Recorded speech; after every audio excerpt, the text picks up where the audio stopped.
Assalamualaikum and hello everyone. Welcome back to our channel Tasteoftamilfood. So இன்னைக்கான video வந்து கண்டிப்பா ஒரு ஸ்பெஷல் வீடியோ தான் இருக்க போகுது. And வீடியோல உங்களுக்கு பார்த்தாலே தெரியும் வாழை இலையில ரெசிபி எல்லாம் நான் அரேஞ்ச் பண்ணிட்டு இருக்கேன்னு சொல்லிட்டு. ஸோ வாழை இலை வந்தாலே கண்டிப்பாக நம்ம எல்லாருக்கும் தெரிஞ்சிருக்கும் ஒரு விருந்துன்னு தான் சொல்லிட்டு. ஸோ எஸ் இன்றைக்கி பார்த்தீங்கன்னா மார்னிங் பிரேக்ஃபாஸ்ட்டுக்கு வந்து ஒரு மினி டிஃபன் விருந்து வந்து ரெடி பண்ணியிருந்தேன். ஸோ மினி டிஃபன் சொன்னாலே அதில் பூரி பொங்கல் இட்லின்னு சொல்லிட்டு நிறைய வெரைட்டிஸ் வந்து செய்ய வேண்டியதாக இருந்தது. அண்ட் இந்த ரெசிபியெல்லாம் நான் செய்கிறதுக்கு எடுத்துக்கிற டைம் பார்த்தீங்கன்னா கரெக்டாக ஒரு 2 ஹவர்ஸ்க்குள்ளேயே வந்து மோஸ்ட்லி எல்லா ஐட்டம்ஸுமே வந்து செஞ்சு முடிச்சிட்டேன்.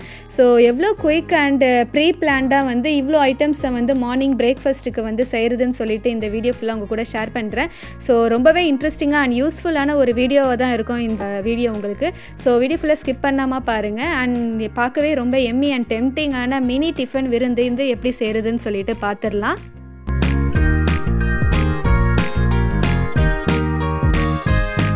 மார்னிங் ஒரு 7:30க்கெலாம் பார்த்தீங்கன்னா பிரேக்ஃபாஸ்ட் பண்ணலான்னு சொல்லிட்டு கிச்சனுக்குள்ளே வந்துட்டேன். ஸோ கொஞ்சம் ஏர்லியாக பண்ணிவிட்டேன். ஒரு 9:30க்குள்ளே வந்து மினி டிஃபனுக்கு வந்து நிறைய ரெசிபி செய்ய வேண்டியதாக இருக்குது. ஸோ 9க்குள்ளே முடிச்சிடணுமேனு சொல்லிட்டு கொஞ்சம் ஏர்லியாகவே தான் அன்றைக்கி வந்து நான் கிச்சனுக்குள்ளே பிரேக்ஃபாஸ்ட் பண்ணுறதுக்கு வந்திருக்கேன்.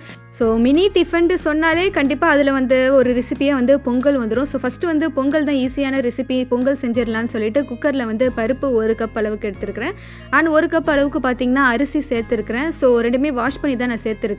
அண்ட் இதுக்கு வந்து குக்கரில் வந்து ஒரு 2 டம்ளர் வந்து தண்ணி சேர்த்துட்டு உப்பு 1 டேபிள் ஸ்பூன் சேர்த்துட்டு குக்கரை க்ளோஸ் பண்ணி நான் அடுப்பில் வச்சிடுறேன். அண்ட் மீன்வைல் சைடில் பார்த்தீங்கன்னா இட்லியும் நம்ம செட் பண்ணி வச்சிடலான்னு சொல்லிட்டு இட்லி பாத்திரத்தை வந்து நான் ஹீட் பண்ண ஸ்டார்ட் பண்ணிட்டேன். இன்றைக்கி இட்லி பார்த்திங்கன்னா கொஞ்சம் ஸ்பெஷலாக இருக்கட்டுமேன்னு சொல்லிட்டு ராகி இட்லி தான் ட்ரை பண்ணலான்னு சொல்லிட்டு இருக்கேன். நார்மலாக வந்து அரிசி மாவில் தான் வந்து மினி டிஃபனுக்கு வந்து இட்லி சர்வ் பண்ணுவாங்க. பட் நான் கொஞ்சம் டிஃப்ரெண்ட்டாக பார்த்தீங்கன்னா ராகி மாவில் வந்து மாவு அரைச்சி வச்சுருக்கேன், இட்லி மாவு. ஸோ அதில் தான் வந்து இட்லி தட்டில் வந்து இட்லி ஊற்றிக்கிட்டு இருக்கேன்.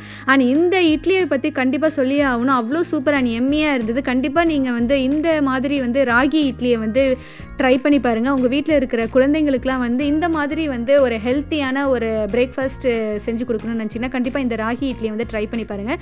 ஸோ இட்லியும் வந்து ரெடி ஆகிடுச்சு, நான் க்ளோஸ் பண்ணி வச்சுட்டேன். ஸோ இட்லி அண்ட் பொங்கல் வந்து ரெடி ஆகிட்டு இருக்குது. அண்ட் அடுத்து பார்த்தீங்கன்னா பூரி பண்ணலான்னு சொல்லிட்டு இன்றைக்கி மினி டிஃபனில் வந்து பிளான் இருக்குது. ஸோ பூரிக்கான மாவு வந்து நான் எடுத்துருக்கிறேன். ஒரு 2 கப் அளவுக்கு வந்து கோதுமை மாவு எடுத்துருக்கிறேன்.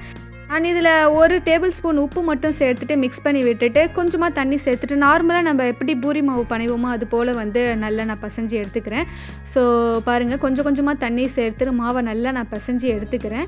ஸோ இந்த மினி டிஃபன் செய்கிறதுக்கு பார்த்திங்கன்னா ரெசிபி வந்து நிறைய செய்ய வேண்டியதாக இருக்குதுன்னு சொல்லிட்டு எங்கள் அம்மாவும் பார்த்திங்கன்னா கொஞ்சம் ஹெல்ப் பண்ண வரேன்னு சொல்லிட்டு இந்த மாவு பசைஞ்சு கொடுத்ததெல்லாம் எங்கள் அம்மா தான்.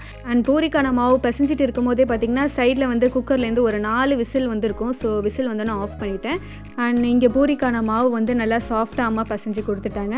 அண்ட் மீன்வெல் சைடில் பார்த்தீங்கன்னா ராகி இட்லியும் நல்லாவே வெந்துருச்சு, நல்லா ஃப்ளஃபியாக வந்தது, அவ்வளோ சூப்பர் அண்ட் டேஸ்டியாக இருந்தது. அந்த மினி டிஃபனில் வந்து ஒரு ஹைலைட்டான ரெசிபினா இந்த ஒரு ராகி இட்லியை வந்து கண்டிப்பாக சொல்லலாம்.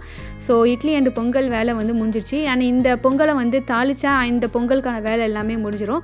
ஸோ ஒரு கடாய் எடுத்துருக்கிறேன். இந்த கடாயில் வந்து ஒரு 2 டேபிள் ஸ்பூன் வந்து நெய் எடுத்துருக்கிறேன். நெய்யில் எப்போதுமே பொங்கல் தாளிச்சா வந்து அவ்வளோ சூப்பர் அண்ட் எம்மியாக இருக்கும், ஃப்ளேவராக இருக்கும்னு சொல்லிட்டு நெய் நல்லா மெல்ட் ஆனது பார்த்திங்கன்னா 1 டேபிள் ஸ்பூன் மிளகு, 1 டேபிள் ஸ்பூன் சீரகம் சேர்த்து அது ரெண்டும் நல்லா பொரிஞ்சதுக்கு அப்புறம் 1 கொத்து கருவேப்பிலையும் இது கூடயே சேர்த்துக்கிறேன்.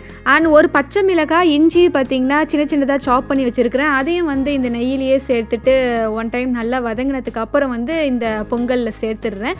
மோஸ்ட்லி வந்து நான் வந்து எங்கள் வீட்டில் வந்து பொங்கல் வந்து இப்படி தான் செய்வேன், தாளித்து வந்து தனியாக கொட்டுவேன். பட் நார்மலாக வந்து மோஸ்ட்லி சில பீப்புளெலாம் என்ன பண்ணுவாங்கன்னு பார்த்தீங்கன்னா குக்கரில் வேக வைக்கிறதுக்கு முன்னாடியே வந்து இதை போல் தாளித்து விட்டுட்டு அதுக்கப்புறம் அரிசி பருப்பெல்லாம் சேர்த்து ஒரே விசிலாக விட்டுருவாங்க.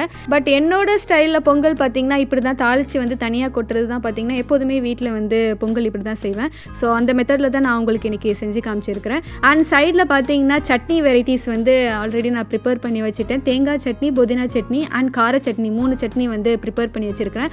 அண்ட் இந்த சட்னி வெரைட்டிஸையும் தாளிச்சிடலான்னு சொல்லிட்டு 1 டேபிள் ஸ்பூன் வந்து எண்ணெயில் வந்து கடுகு சேர்த்துருக்கேன். கடுகு நல்லா பொரிஞ்சதுக்கப்புறம் 1 கொத்து கருவேப்பிலை சேர்த்து தேங்காய் சட்னி அண்ட் புதினா சட்னியை வந்து தாளித்து விட்டேன். இந்த கார சட்னி பார்த்திங்கன்னா வெங்காயம், தக்காளி, பூண்டு ஒரு 4 பல் பூண்டு சேர்த்துருக்கிறேன். காஷ்மீரி சில்லி ஒரு 2 காஷ்மீரி சில்லி சேர்த்து அரைச்சி வச்சுருந்தேன். ஸோ இதை பார்த்திங்கன்னா ஒரு 5 நிமிஷம் வந்து கேஸை லோ ஃப்ளேமில் விட்டு இதை நல்லா கொதிக்க விடணும். ஸோ அதை போல் நான் செஞ்சுட்டேன். கார சட்னியும் ரெடி ஆகிடுச்சு. ஸோ கலர்ஃபுல்லான தேங்காய் சட்னி, புதினா சட்னி அண்ட் கார சட்னி 3 சட்னியும் பார்த்தீங்கன்னா ரெடி பண்ணியாச்சு.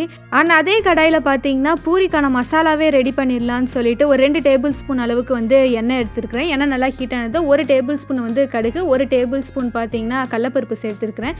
அண்ட் நம்ம சேர்த்த கடலப்பருப்பு கடுகு எல்லாம் ஒரு தடவை பொரிஞ்சதுக்கு அப்புறம் பார்த்தீங்கன்னா ஒரு கொத்து கறிவேப்பிலை வந்து இதிலேயே சேர்த்து நான் பொரிய விட்டுக்கிறேன். அண்ட் இந்த மினி டிஃபன் அன்றைக்கி நான் செய்யும் போது பார்த்தீங்கன்னா ரொம்பவே வந்து கொஞ்சம் ஹரிபரியாக தான் போயிட்டு இருந்தது வேலை எல்லாமே. ஸோ மாற்றி மாற்றி 1 by 1 வந்து எல்லா டிஷ்ஷுமே வந்து குயிக்காக வந்து ஒரு 2 ஹவர்ஸ்க்குள்ளேயே செஞ்சு முடிக்கணுமேன்ற ஒரு டென்ஷன்லேயே தான் செஞ்சுக்கிட்டு இருந்தேன். ஸோ கொஞ்சம் ஃபாஸ்ட்டாக வந்து ஹரிபரியாக தான் வந்து அன்றைக்கி வந்து இந்த மினி டிஃபன் வந்து செய்ய வேண்டியதாக இருந்தது.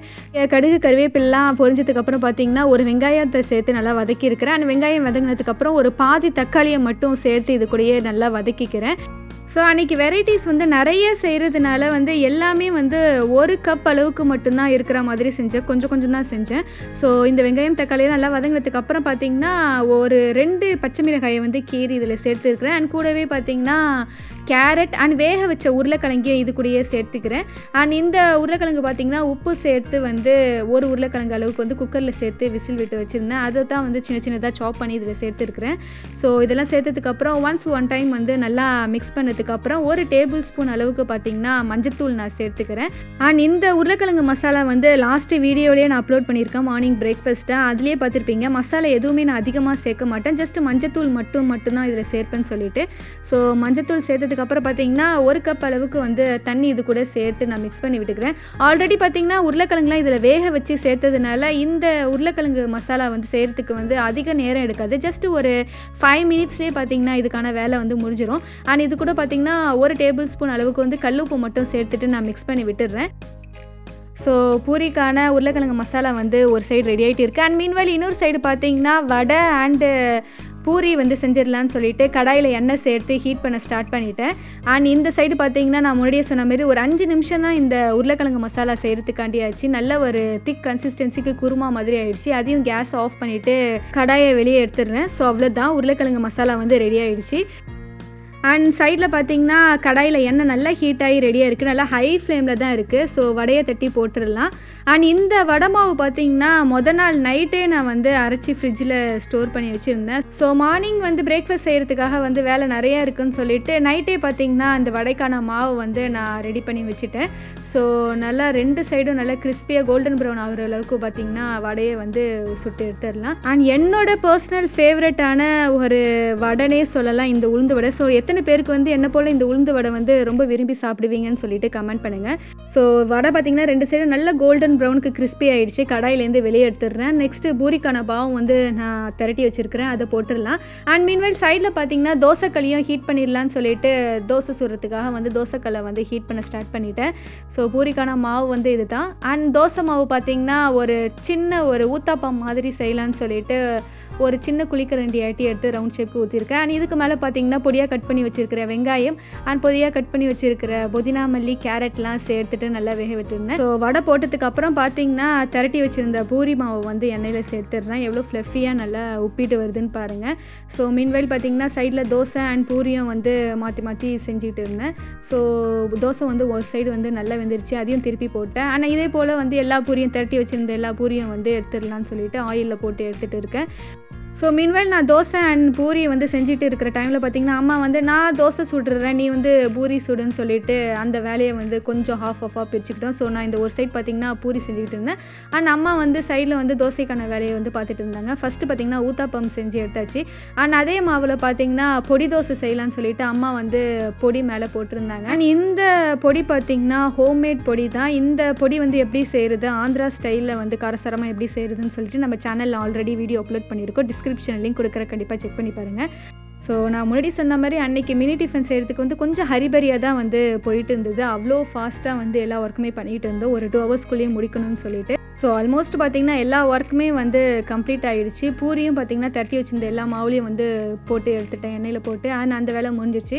பேலன்ஸ் வந்து இந்த தோசை மட்டும்தான். கடைசியாக வந்து எக் தோசை சொல்லலான்னு சொல்லிட்டு பிளான் பண்ணி வச்சுருந்தேன். ஸோ எக்கில் கொஞ்சமாக வெங்காயம், சாப்பிடு வெங்காயம் அண்ட் கேரட் போட்டு மிக்ஸ் பண்ணி வச்சுருந்தேன். ஸோ அதையும் பார்த்திங்கன்னா தோசை மேலே ஊற்றி கடைசியாக எக் தோசையும் செய்ய ஸ்டார்ட் பண்ணிட்டேன். அண்ட் இந்த எக் தோசையோடு பார்த்திங்கன்னா மினி டிஃபனுக்கு செய்ய வேண்டியான வெரைட்டிஸ் எல்லாமே முடிஞ்சிருச்சு. ஸோ ஒரு சைடு நல்லா வெந்ததுக்கப்புறம் பார்த்திங்கன்னா திருப்பி திருப்பி போட்டுக்கிறேன். நல்லா கிறிஸ்பி அண்ட் எம்மியான வந்து எக் தோசை ரெடி ஆகிடுச்சு. ஸோ மார்னிங் பிரேக்ஃபாஸ்ட்டுக்கு வந்து மினி டிஃபன் செய்கிறதுக்காக நான் என்னென்ன ரெசிபியெல்லாம் வந்து பிளான் பண்ணி வச்சுருந்தோனோ பார்த்திங்கன்னா அல்ஹம்துலில்லாஹ் எல்லா ரெசிபியுமே வந்து செஞ்சு முடிச்சுட்டேன். ஸோ அவ்வளோதான். ஒரு தலை வாழை இலையில் போட்டு சர்வ் பண்ணால் நல்லாயிருக்கும்னு சொல்லிட்டு ஒரு பெரிய வாழை இலை எடுத்துருக்கிறேன். ஸோ அதை நல்லா க்ளீன் பண்ணிவிட்டு ஃபஸ்ட்டு சட்னி வெரைட்டிஸை வச்சிடுறேன். புதினா சட்னி, கார சட்னி அண்ட் தேங்காய் சட்னி வந்து ஃபில் பண்ணி வச்சுருக்கிறேன் ஒரு பவுலில். அண்ட் அது கூடவே பார்த்திங்கன்னா ஒரு பவுலில் வந்து சாம்பார் செஞ்சு வச்சுருக்கிறேன். நான் அன்றைக்கி வந்து வீடியோவில் நான் அன்றைக்கி காட்ட மறந்துட்டேன், ஷூட் பண்ண மறந்துட்டேன். ஸோ சாம்பார் ஒரு கப் அளவுக்கு வச்சுருக்கிறேன். அண்ட் ராகி இட்லி பார்த்திங்கன்னா வச்சுருக்கிறேன். பார்க்கவே ரொம்ப ஃப்ளஃபி அண்ட் கலர்ஃபுல்லாக இருக்குன்னு சொல்லிட்டு டெக்கரேஷனுக்காக பார்த்திங்கன்னா கேரட்டை தான் அதுக்கு மேலே வச்சுருக்கிறேன். ஸோ குட்டீஸ்க்கெலாம் பார்த்திங்கன்னா கண்டிப்பாக இந்த ஒரு டெக்கரேஷன் பண்ணி கேரட்லாம் வச்சு ஸ்டஃப் பண்ணி கொடுத்தா கண்டிப்பாக வந்து விரும்பி சாப்பிடுவாங்க.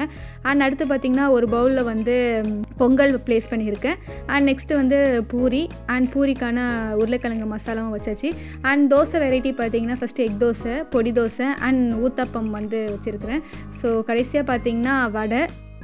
ஸோ வாழை இலை ஃபுல்லாக பார்த்திங்கன்னா ஆல்மோஸ்ட் வந்து ஃபுல்லாகிடுச்சு. மினி டிஃபன் வந்து பிரேக்ஃபாஸ்ட்டுக்கு வந்து செஞ்சுருந்தேன். அண்ட் இந்த வீடியோ வந்து கண்டிப்பாக உங்களுக்கு பிடிச்சிருக்குன்னு நினைக்கிறேன். அண்ட் இந்த ரெசிபிலாம் கண்டிப்பாக நீங்கள் வீட்டில் ட்ரை பண்ணி பாருங்கள். ட்ரை பண்ணி பார்த்தீங்கன்னா அந்த பிக்சரை வந்து டேஸ்ட் ஆஃப் தமிழ் ஃபுட்டுங்கிற இன்ஸ்டாகிராம் பேஜ்க்கு வந்து ஷேர் பண்ணுங்கள்.